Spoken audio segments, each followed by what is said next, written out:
welcome to the March-April 2017 Champion Briefs Institute LD topic analysis. Today we'll be discussing the resolution, the U.S. ought to guarantee the right to housing.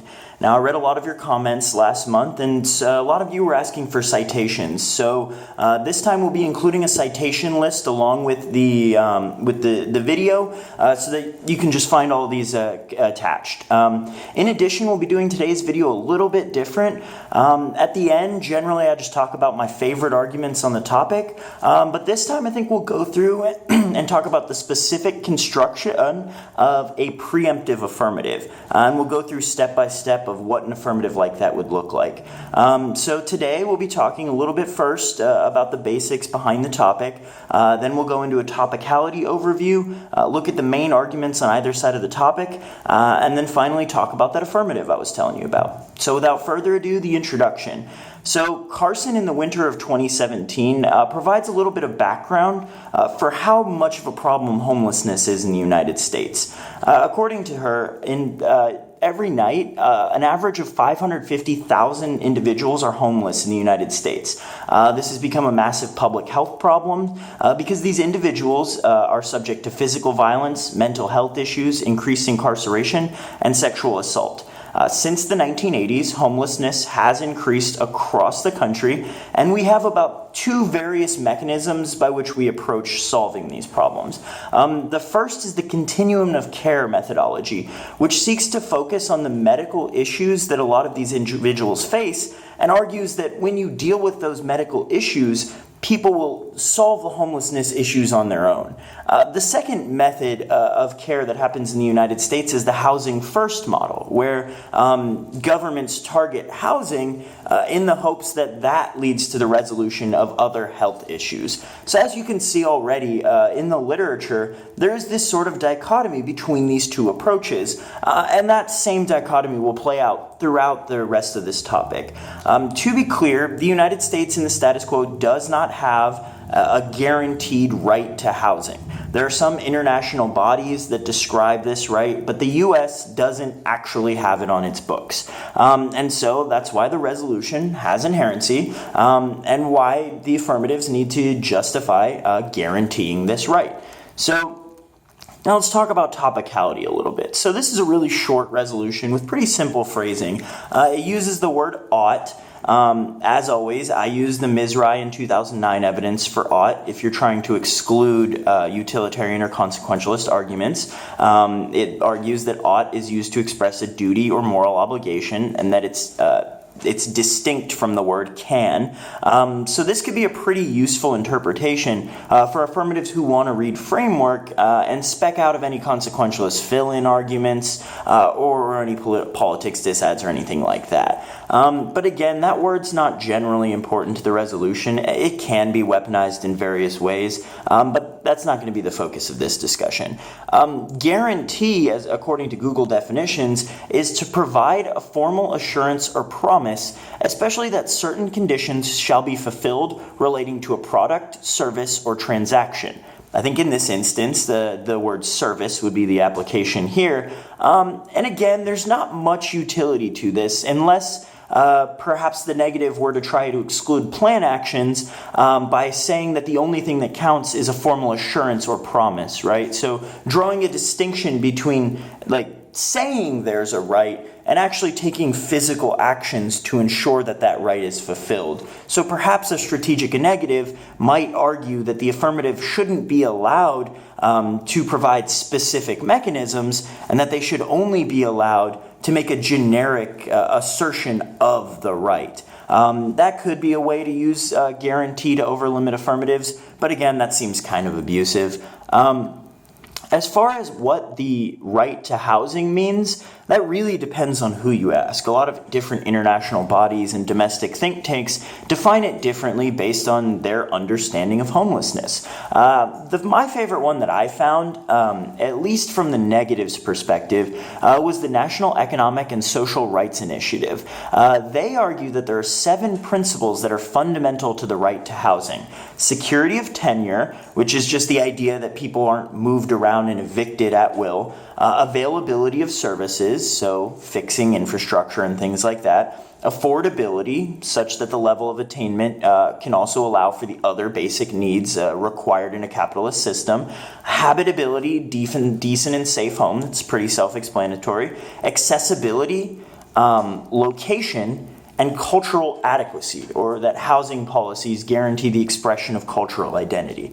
So the National Economic and Social Rights Initiative isolates these 7 ideas as what goes in the right to housing. So this could be used by a strategic negative to make arguments about how a lot of affirmatives might not meet these various tenets. Perhaps they could be creating homes, but these homes might not be culturally adequate, or they might not be in locations that are easily accessible by individuals, right? And so this could be a way to weaponize topicality as a way of like kind of making solvency circumvention arguments, but I think it's probably a lot more persuasive to just make those arguments on case.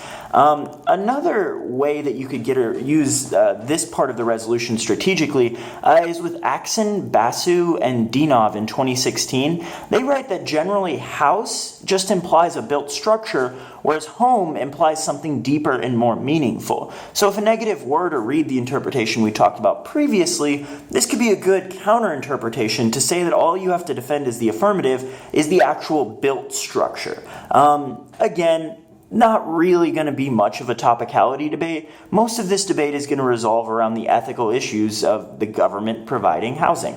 So, without further ado, the main arguments. So, affirmatives have a lot of strategic leeway on this topic because they can both debate full res debate and argue for specific interventions that might resolve homelessness, right? So a more full res affirmative might just be something that says the U.S. federal government will guarantee the right to housing, right? Just frame the resolution out. And those types of affirmatives would be interesting with a lot of moral framing questions, like a lot of Kantian frameworks, like just a lot of arguments and like deontology and stuff like that, right? Just like arguments that allow you to not have to answer other things, right? And so if you're going to do the full res debate, you'll definitely need to make sure that your affirmative is extremely preemptive of a lot of framework arguments, theory arguments, and things like that. But you will have an easier time answering a lot of the more specific policy nuance arguments. Another type of affirmative that will show up on this topic is the more specific ones, right? That could take anything from like increasing funding for low-income federal housing, maybe housing vouchers, maybe legal support, right? Any of these specific interventions that might try to solve something.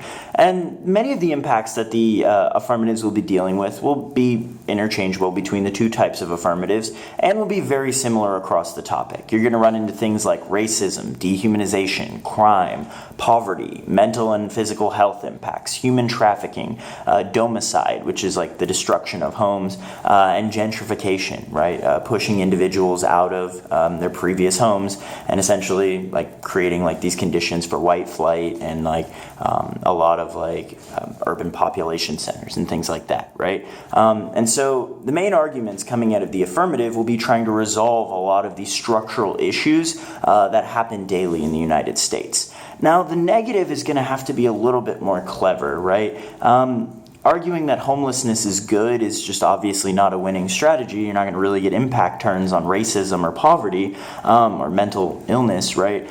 So a lot of your negative strategy has to rely on internal link turning, the affirmative. That can happen with trade-off disadvantages. A lot of the Champion Briefs files from this month include a lot of evidence that talks about how welfare is a zero-sum game. And that's especially true with the political climate we're in right now. I mean, our president has literally said something to the effect of, for every one new regulation, there'll be 2 less regulations off the books, right? And this is the kind of attitude that like the government structure we have right now has in place. So it seems pretty reasonable that if the United States federal government were to dump a bunch of money into increasing housing development, that would likely trade off with other welfare initiatives, perhaps food stamps. So this goes back to the debate that we talked about at the very beginning between the continuum of care model and the housing first model, right? And this is why the affirmative has to try to win that housing is the internal link to other impacts, so that the negative isn't able to just skew you out with your internal links, right? Another type of argument that they'll try to read is politics disads. One of the files that's included in the Champion Briefs file is this Ben Carson disad that we wrote, right? It argues that Donald Trump would be forced to cut funding to the housing and urban development in a world where there was massive programming from the federal government, right?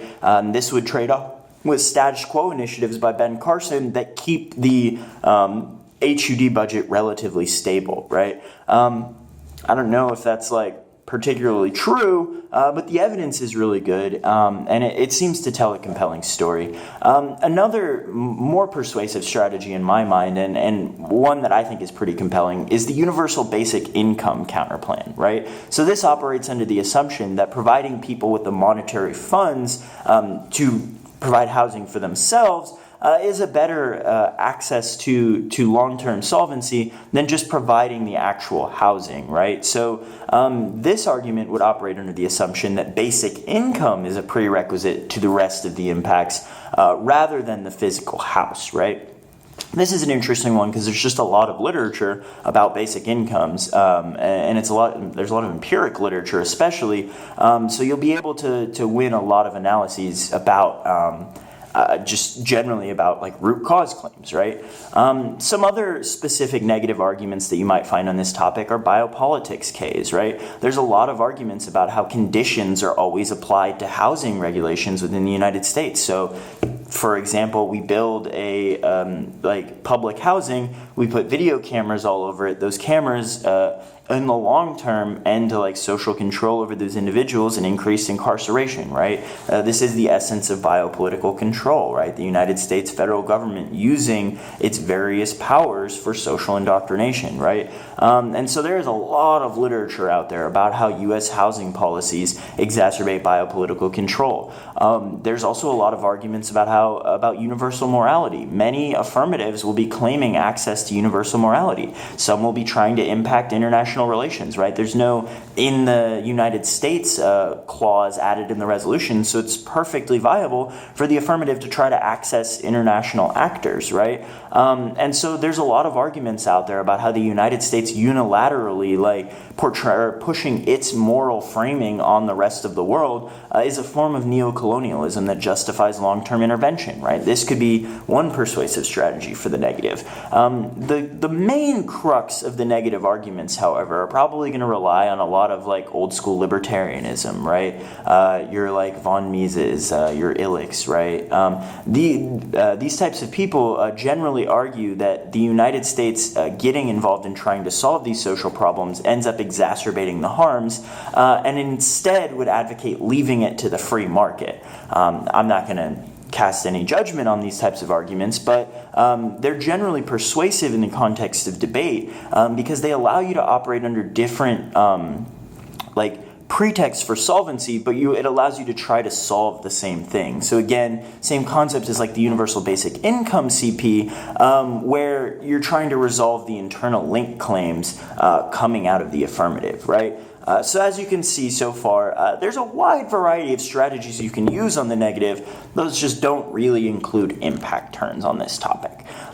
So now that we've gone through all of this, I want to talk a little bit about the structure of Lincoln-Douglas debate as a unique activity. So in most debate activities, the affirmative has a massive structural advantage, right? They usually speak first and last, they usually have more speech time, and usually the direction of the topic makes their arguments just inherently more persuasive to both lay and flow audiences. High school Lincoln-Douglas debate is a little bit unique in that the time trade-off between the negative constructive and the first affirmative rebuttal is just massive, right? It goes from a 7-minute negative constructive to a 4-minute affirmative rebuttal. The format of debate I coach in college, the Lincoln Douglas debate I coach, only has a 6-minute AR, so that trade-off is a little bit less. But even so, I teach my kids to focus on preemptive arguments out of their 1AC to sort of make up for that 1-minute time skew. So in high school LD, it's even more important because you're fighting back against 3 full minutes, right?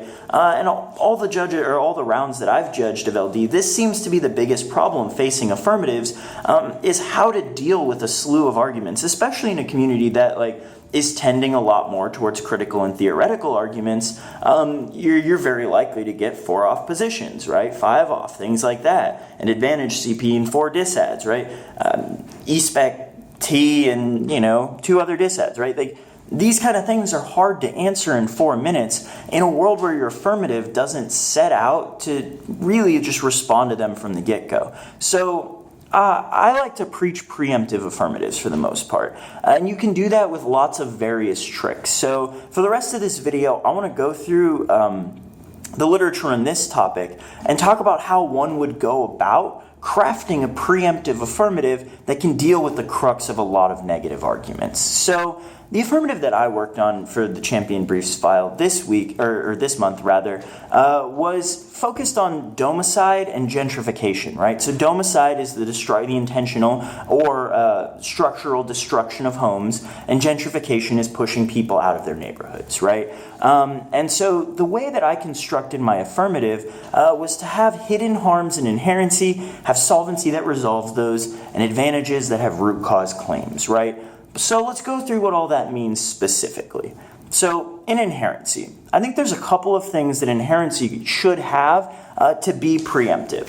I think the first thing that you need in inherency is a specific terminal impact, hopefully with a root cause claim, right? I promise you, hiding a terminal impact in your inherency will win you a massive amount of rounds. I almost never see people deal with them. They almost always drop them. They go for the shiny object for the advantage and usually drop this terminal impact. And it's even more persuasive for you as the affirmative if it includes root cause claims, so you can leverage that against every single disad that's grouped together, right? So that's a really important element of inherency in my mind, is having these sort of root cause claims. The other thing you need is arguments about how your specific plan action hasn't happened. That's pretty obvious. And then you'll also want arguments about how the status quo generically isn't moving towards solving the harms generically, right? So you've got these 3 levels in inherency. You've got generically there's a problem that isn't being solved. Specifically, there is this huge terminal impact with a root cause claim. And generically, there's nothing, and specifically, the plan action that the affirmative hasn't passed yet. So in the context of the affirmative I wrote, my inherency actually ended up with 4 cards, but here's how they played out. The first card says, homes are destroyed as a result of routine and extreme violence. Seems like a relatively innocuous claim, but that card is going to be extremely useful for me in a couple of ways. The first is it acts as an internal link to both of my advantages, right? Because I'm making arguments about gentrification and domicide, arguing that domicide is the example of extreme violence, right? Like physical, direct violence against individuals, the destruction of homes, right? And gentrification is the example of structural violence, right? How structural factors and economic policies long-term lead to violence against individuals. It's not like direct gun to their face, right? But it's still a structurally violent system. And so that's the first card I put in inherency, and that has the utility of not only setting up internal links to both of my advantages right out the gate, but also I would use the extreme violence claims as impact calculus later on in the debate.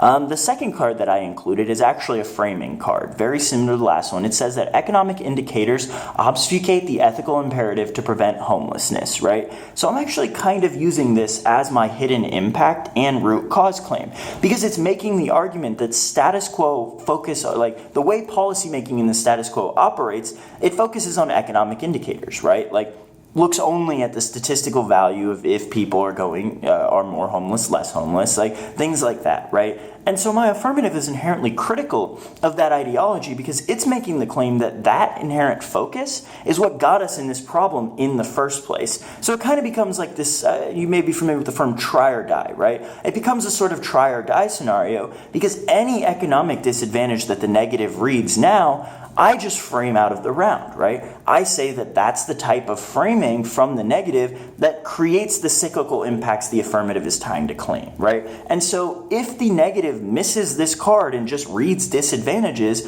I'm going to group them together, extend this card, and just do that calculus there without even having to respond to the specific arguments of the disadvantage. That's how you save time with grouping. The next card that I included is just USFG does not have a federally recognized right to housing, just your specific card. And then I also included another impact, which says that domicide causes irreversible mental and physical health problems and is part of a larger cycle of political exploitation. This is just that I had another impact. I had the room, I had the time, and I want another impact in inherency that's independent of my advantage scenario because it allows me to just extend that impact, extend one solvency card, and kick out of the advantage if I need to. I think it's really strategic to give yourself as many outs as possible.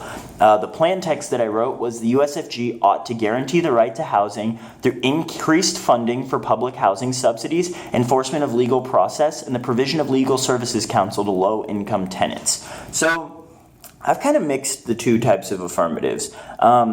In reality, this is really just the second type of affirmative, just like specific interventions, and I've grouped a couple of them together, but the phrasing of the plan text makes it seem like we might be on face guaranteeing the right. I did this just to avoid any topicality questions, but the plan text is a work in progress that can really play out however you want. The important elements of this plan text are the actual structural changes, right? Increased funding for public housing, subsidies for public housing, enforcement of legal protections, right? Like actually enforcing rental laws and like gentrification laws, and the provision of legal services for when people are like evicted by a landlord without their due process rights, like providing these legal services so that they can get back to their homes, right? And so these are the four specific plan elements that I have. So the first card that I read on solvency is always a very specific solvency card.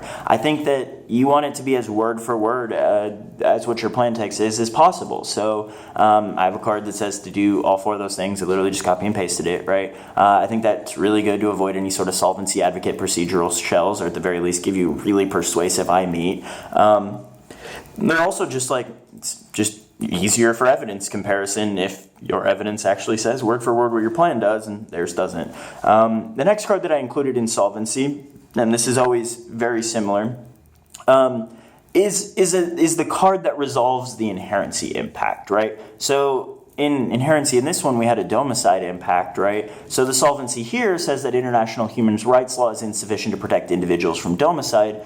Housing must be a focal point of action to solve, right? So housing policies resolve that claim, right? So that also has a couple other strategic implications for it. The first other strategic implication is this idea that international policymaking can't solve. Typically, that would be an argument you would include in inherency, but since it went along with this card, I put it there. But that's something that I could later cross-apply if someone wants to read some sort of like international crowd-out arguments. The other utility of this card, however, is that it's prerequisite claims, right? It makes the argument that housing is the only thing that can solve, right? And I think it's really important to have justifications for your method, right? We talked about that universal basic income counterplan earlier, and this is the kind of card I'd want in the 1AC to be preemptive there. So there's a couple other things you might generically want in solvency that I didn't really include here. You'll want a spread card, right? A card that argues that this one plan action proliferates into other areas. That's really useful in a world where you're answering a lot of criticisms, right? Like you'll probably want a link to neoliberalism at some level or something to give you a link turn against a generic criticism. I think you'll also want an agency justification. I kind of have that here, but since I'm just like generically using the USFG and I have a card that says USFG can do it, I'm using that as enough here. But if you've got like something like you're using housing in urban development, you'll want to make sure that you have like specific evidence about that they can do it to avoid any agency counterplans or e-spec or stuff like that.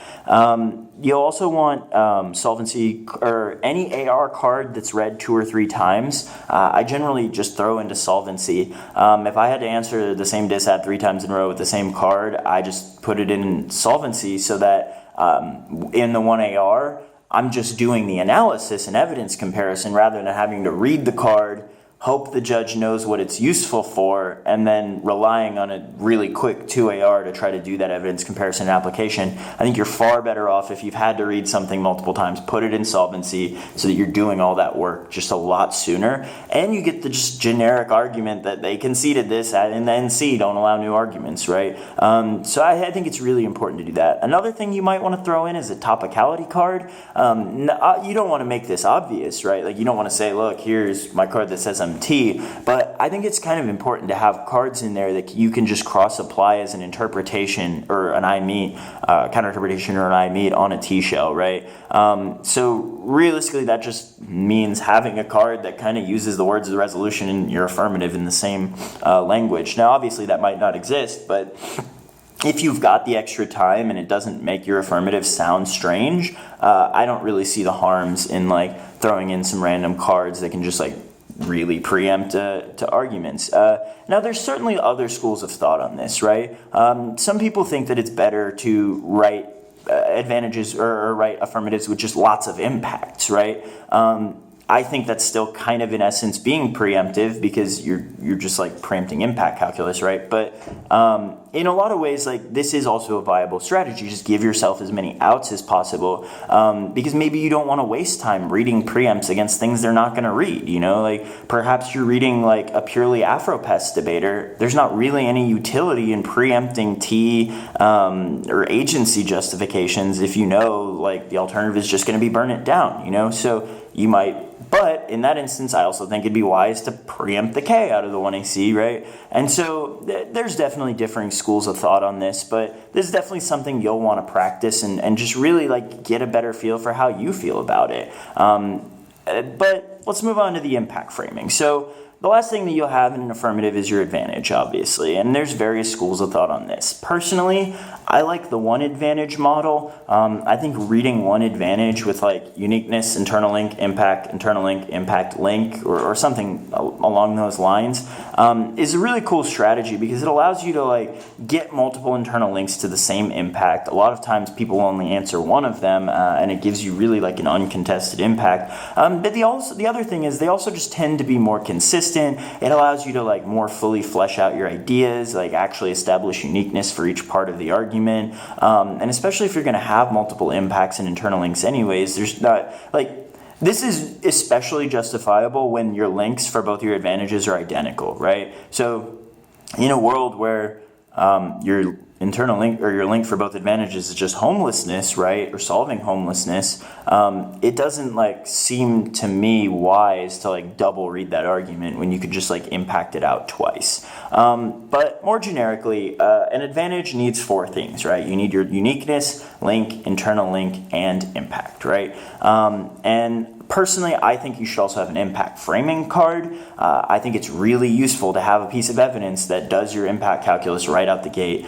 And so for this topic, the way my advantage shaped out, it actually focuses purely on gentrification. So I have the domicide impact hidden in inherency and solvency, and then I have gentrification as my advantage, right? So uniqueness, the federal government is directly responsible for decreases in available affordable housing as a result of their status quo policies. Second, gentrification is part of a complex process of neoliberalism, right? And that card really is just in there as a preempt to any kind of cap K. It's just going to give us a link turn against it. There's not really any other strategic utility for that unless you want to kind of leverage it as an impact, but I don't know how a descriptive card could be used as an impact. It's really just a preempt.